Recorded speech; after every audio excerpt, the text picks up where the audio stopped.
After working hard under the mountain for the past 5 years, the Dwarves of Tolisineth were welcomed by the arrival of the Queen and the declaration that Topcities was to be the Mountainhome of the Hatchet of Craters.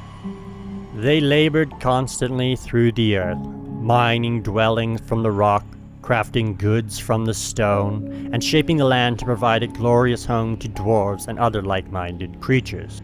But with added riches also came new threats. From the depths of the earth, a massive eyeless tick arose. It made its way to the lower reaches of Tolisineth, where the entire military force was waiting. With traps in place and the confidence of past victories, the dwarves were ready to defend their home. The four-horned forgotten beast was armored with an exoskeleton, though pale flesh could be seen undulating through the bones. The beast quickly attacked the dwarves waiting in ambush, spitting thick webs at its victims and locking them in place for easy feeding. The massacre began. Soon after the battle began, the 50 dwarves sent to defend were slain. Without regard to those still in the mines, the Queen declared the gate to the caverns be closed off, except to those who could prove their worth. With the mines closed, the dwarves immediately began work on a proper crypt to commemorate the fallen. A slab for every single life lost in Topcities was carved, engraved and erected in one of the 2 large rooms near the existing burial chambers. More migrants arrived and were recruited as troops and trained in preparation for future disturbances. Trades and crafting exports continued at regular pace as the demand was still there, and some minor exploration of the caverns was also permitted. In general, life for the dwarves resumed to a standard pace. The daily tasks and chores of dwarven life resumed, and they stayed busy cleaning up their home, crafting trade goods, and further improving Topcities' quality. The guild halls reopened, and the temples renewed faith in their followers, and the grind of dwarven life was back to a norm. Farming and leatherworking became a prime industry, keeping the dwarves fed and clothed. The attack of Bekor the Deep Evils became a memory of the past. That was until the army arrived. A force comprised of vicious goblins and corrupted dark dwarves made their approach to Tolisineth. The newly trained recruits readied themselves for the coming attack. After days of waiting, the time of attack arrived. The 6 squads of brave dwarves stood ready, banded together in defense of their mountain home. As metal clashed and blood was spread, the battle was won in the name of Topcities, but not without loss. Well, everybody, welcome back. After that atrocious battle, we're still alive. Topcities is still the Mountainhome.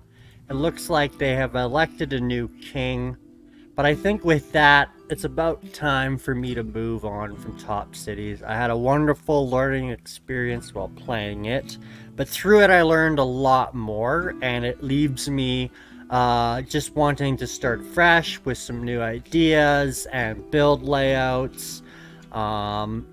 Maybe not utilizing one tunnel or of stairs for my entire fortress. But yeah, it's not to say that I don't like this Topcities, but I think I'm just ready to start something new. With that being said, today they actually released DF Hack, which I think I'm going to install and play around a bit with and get to learn that. And we'll start a new series. I think the idea that I have behind the new series is going to be that I'm going to find one world that I'm very, very happy with, and that we can persistently play with multiple fortresses. On top of that, I really want to try a little bit more cinematic experience. I don't know how well it's going to fare out, but well, as you've seen in the beginning of this, there'll be a little taster of that.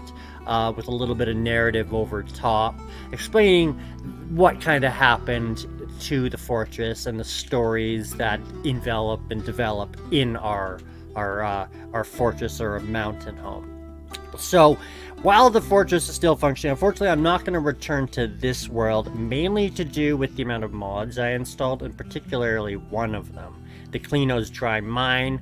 I want to work with aquifers a little bit. I want to have them there. I don't want to have my entire world aquifer free, as well as, you know, certain mods I was messing around with, I don't think I really need. So what I'm going to do is I'm going to retire this fortress here for the time being, but in reality, and the world will be saved, you'll need to unretire the fort to play here again. Okay, great. And the fortress has settled into the rhythm of day-to-day living beyond your meticulous concern. That sounds good to me. Rather than, you know, I was finding it hard to jump in and play the game. Mainly because I just wasn't feeling motivated in Topcities anymore. So yeah, so with that, I really appreciate anybody who was actually watching the series. As a new content creator, it can be a little bit, that can be part of the motivation as well, you know, like watching your numbers drop. You know, when I started making the videos right as Dwarf Fortress was released, I had a lot more views, and now it's dwindling down, which is 100% understandable. But if you guys can just even leave comments and thumbs up and just say, hey, I'm watching, hey, I like this, hey, I don't really like this, just anything that lets me know that people are actually enjoying the content, really helps me stay motivated. So with that, yeah, I think I'll end it here, and then I'll create another video about what mods I'm going to use, maybe doing the Dwarf Fortress install, and yeah, we'll go from there. But I really appreciate anybody who stuck around, whether you watched one video or all 24 of them of the Top City series. Thank you so much, and we'll be back in the future.